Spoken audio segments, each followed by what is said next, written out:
It's really fascinating, isn't it? Antoine de Saint-Exupéry's The Little Prince, I mean, the Catherine Woods translation, Yeah. it seems so much like just a children's story on the surface. Absolutely. But then you start digging and you find all these incredibly sharp insights about adults, about us. Yeah, about how we lose our imagination, maybe, and what connection really means. Exactly. And even the dedication clues you in, right?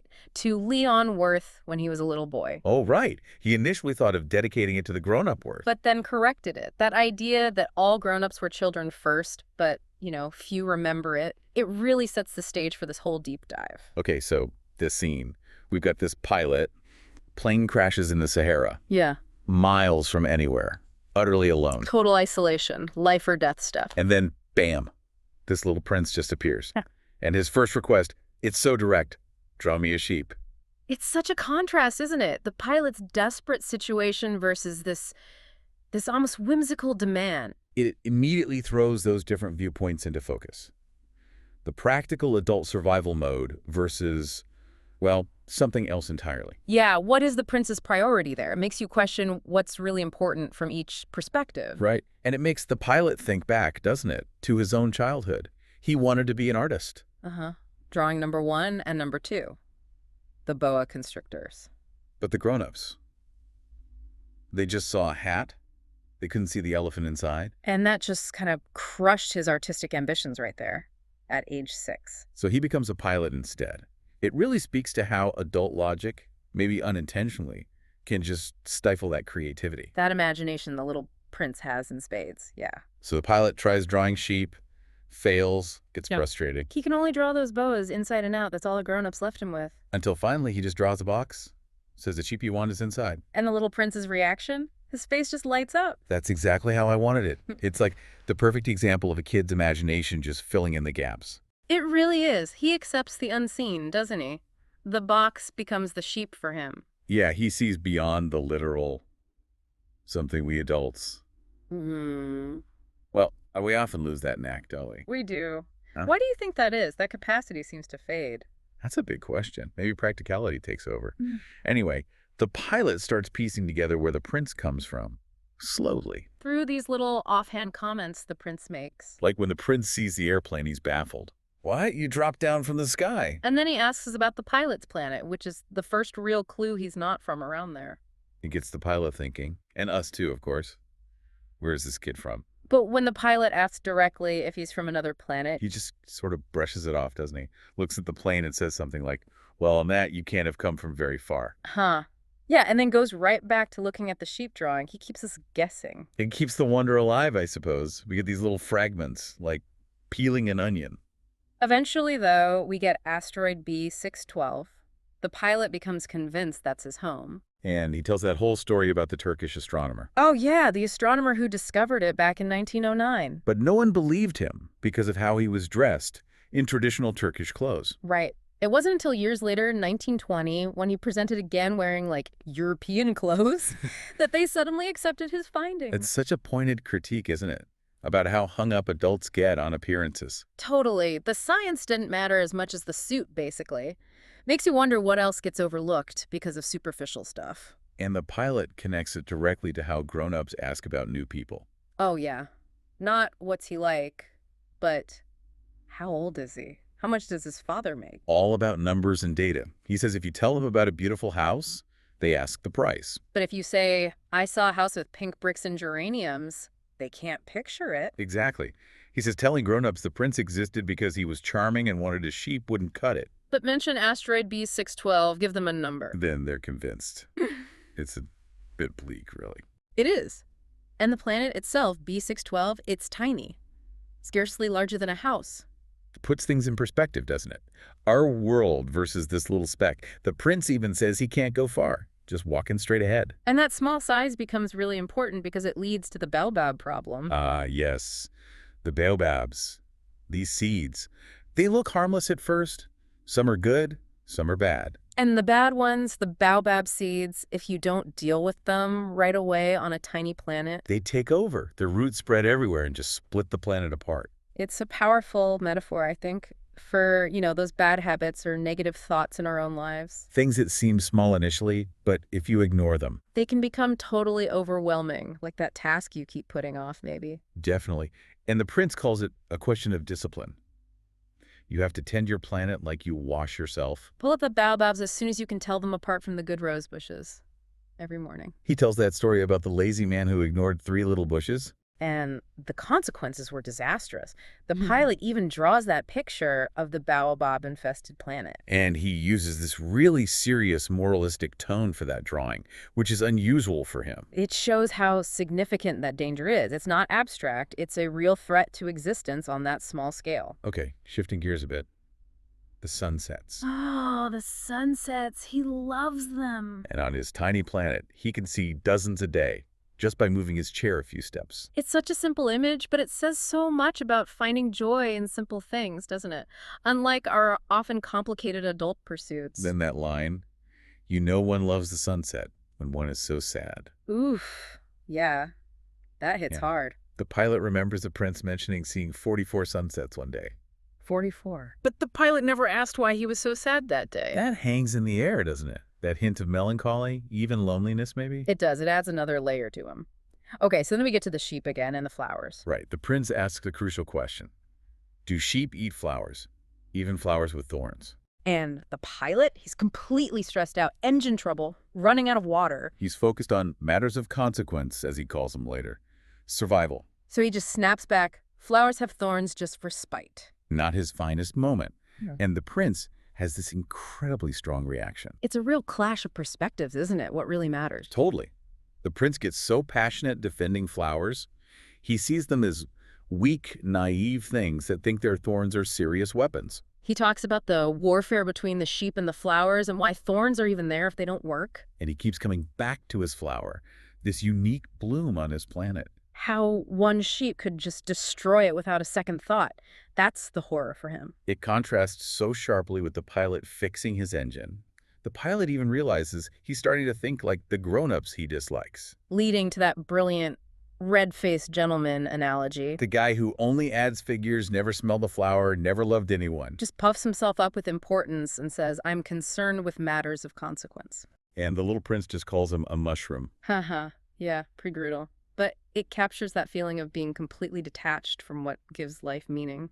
And then the prince just lays bare his vulnerability about loving one specific flower among millions of stars. If someone loves a flower of which just one single blossom grows in all the millions and millions of stars, it is enough to make him happy just to look at the stars. But if the sheep eats the flower, in one moment, all his stars will be darkened. And he just breaks down sobbing. It shows how incredibly deep that connection is. So powerful. And then we start learning more about this flower, this rose. And, well, she sounds like quite a character, a bit high maintenance. Definitely vain, coquettish, demanding breakfast, needing a screen for drafts, a glass globe at night. Inconsistent, complicated, like real relationships often are, I suppose. And the prince admits later, he took her words too seriously. He got caught up in the little complaints. He realizes he should have judged her by her actions, by her deeds, by her fragrance and her glow. He should have seen the tenderness underneath her poor little stratagems. And that conclusion is just heartbreaking. Flowers are so inconsistent, but I was too young to know how to love her. Oh, that resonates. That feeling of looking back and understanding something only after it's passed. Yeah, the regret of maybe not appreciating someone properly because you were too young, too inexperienced. So he decides to leave. But first, he prepares meticulously. Cleans out his volcanoes, the active ones and the extinct one. One never knows. Oh. I love that. Such responsibility. And pulls up the last baobab shoots. It's like this ritual of putting his house in order. But he's sad about it. Leaving these familiar tasks, you can tell it's hard. Especially when he waters the rose one last time, puts the globe over her, he's near tears. There's real tenderness there, despite everything. The bond is still strong. But the rose is goodbye. It's kind of surprising, isn't it? Very. She admits she's been silly, asks forgiveness, tells him to be happy. No more complaining about drafts. She even says she needs to endure caterpillars to know butterflies. And mentions her thorns are for bigger animals, like tigers. Though maybe not that effective. She has her pride, though. Doesn't want him to see her crying. Yeah. It gives a bit of closure to their complicated dynamic. So off he goes, visiting other asteroids, meeting these archetypes of adult absurdity. It's like a parade of critiques, isn't it? Hmm. Each planet skewers something different about grown-up life. First up, asteroid 325, the king. Oh, the king. All about authority, demanding obedience over everything. Even ordering the sunset, but only when the conditions are favorable. Reasonable orders, he calls it. Considers judging himself the hardest job. Offers the prince minister of justice. On a planet with no subjects. It's power for power's sake, totally absurd in isolation. Then asteroid 326. The conceited man. His only need, admiration. He can't hear anything but praise. Tips his hat to acknowledge applause from no one. Just pure vanity, so self-absorbed he's completely alone. Asteroid 327. The tippler. That one's brief, but quite sad. Yeah, drinking to forget he's ashamed Yeah. of drinking. A vicious cycle. Escapism. Next, 328. The businessman. Ah, obsessed with ownership. Owning the stars because he counts them. Matters of consequence again. He puts the number of stars in the bank. Contrasted with the prince's care for his flower and volcanoes, it's about possession versus relationship. True value. Then the tiny asteroid 329 with the lamplighter. Now, his job seems totally ridiculous. Lighting and putting out a lamp every minute because the planet spins so fast. Following orders without question. But the prince, he finds him less ridiculous than the others. Why? Because his work has a purpose, however small. It brings a star or a flower to life, symbolically. He admires the lamplighter's faithfulness, his dedication, thinks of something other than himself. Yeah, the prince actually regrets he can't stay and be friends. The planet's just too small. It's a moment of real connection, almost. Finally, asteroid 330. The geographer. The intellectual, detached from reality. Yeah. Knows all about mountains and oceans. But only because explorers told him. He's never seen them himself. And he dismisses flowers as ephemeral, fleeting, not worth recording like eternal things. That word ephemeral really hits the little prince hard. Makes him worry about his rose again. It highlights that gap between abstract knowledge and lived emotional experience. So then planet 7, Earth. And it's just huge.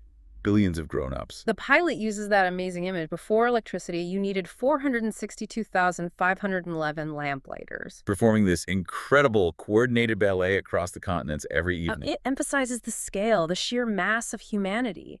Potential for connection, but also for being lost. And at first, the prince finds nothing. No people. Just dessert. And a snake. Ah, the snake.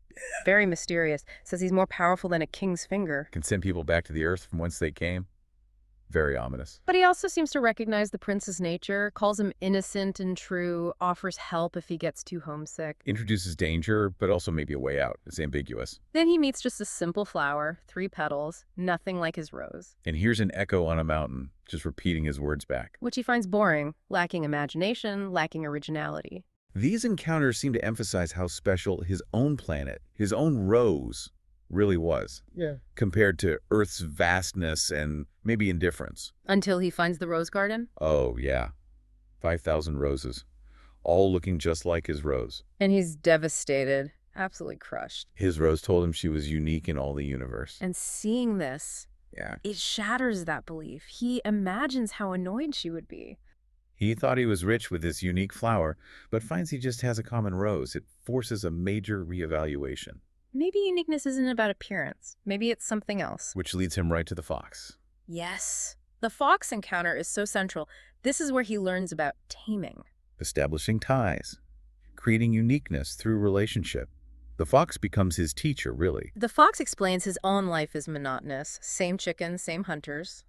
But if the prince tames him, his life will be filled with sunshine. Even the wheat fields will remind him of the prince's golden hair. It gives meaning to everything. He teaches the prince about patience, about rights, creating routines and special moments within a relationship. Taming transforms the ordinary into the extraordinary. That's the core idea. And when the prince has to leave, the fox is sad, but gives him his secret. The big one. It is only with the heart that one can see rightly. What is essential is invisible to the eye. And connects it back to the rose. It is the time you have wasted for your rose that makes your rose so important. And finally, you become responsible forever for what you have tamed. Wow. Those 3 lines. They basically sum up the book's deepest message, learned from the fox. Emotional connection, invested time, responsibility, that's what matters. After the fox, he has a couple more encounters on Earth, the railway switchman. Right. Sorting travelers rushing around, going nowhere fast. No one is ever satisfied where he is, the switchman says. Adults rushing, but for what? Only the children flatten their noses against the window panes. They know what they're looking for. That contrast again. Adult restlessness versus childhood focus and wonder. Then the merchant selling thirst-quenching pills save 53 minutes a week. And the prince thinks, well, I'd use that time to walk slowly toward a spring of fresh water. Haha, perfect. Efficiency versus experience. It's a sharp little satire on our obsession with saving time. Okay, so the pilot's running out of water. Things are getting desperate. And this is when the well becomes so important. The prince mentions the fox, talks about water being good for the heart. The pilot starts to understand. The desert is beautiful because it hides something invisible. A well. Connects right back to the fox's secret. What's essential is invisible. Finding the well, hearing the police sing, sharing that water, it's more than just hydration. It's the effort, the shared experience that makes it special. Nourishing for the soul, not just the body. And the prince observes, people raise 5,000 roses in one garden. And don't find what they're looking for. But what they seek could be found in a single rose or a little water. And repeats. But the eyes are blind. One must look with the heart. It drives the main theme home again. Then things take a turn. It's the anniversary of the prince's arrival on Earth. He reminds the pilot about the muzzle he promised for the sheep. Starts acting. Strangely. Gets flustered when the pilot asks if he landed there on purpose.